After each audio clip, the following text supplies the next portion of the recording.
നമുക്ക് ഒരു കടലക്കറി വയ്ക്കാം.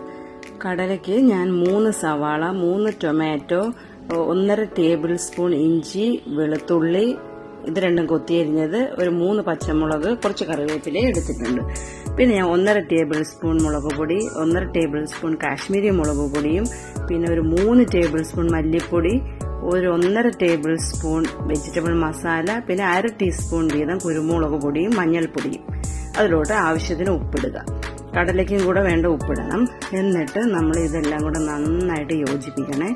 യോജിപ്പിച്ചിട്ട് നമ്മൾ ഈ കടലയുണ്ടല്ലോ, ഞാനൊരു 8 മണിക്കൂർ കുതിർത്തതാണ്. നന്നായിട്ട് കഴുകിയിട്ട് കുതിരാൻ വെച്ചിരുന്നു. ആ കുതിർത്ത വെള്ളം ഞാൻ മാറ്റി വെച്ചിട്ടുണ്ട്.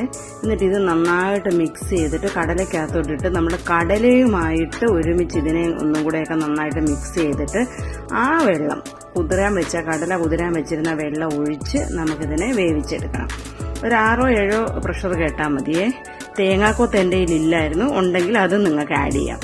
എന്നിട്ട് നമുക്ക് ഇത് ഓഫ് ചെയ്ത് വെച്ചിട്ട് കടുക് പൊട്ടിക്കാം. ഞാൻ ഒരു അര സവാള, 2-3 വറ്റൽമുളകും കുറച്ച് കറിവേപ്പില എടുത്തു.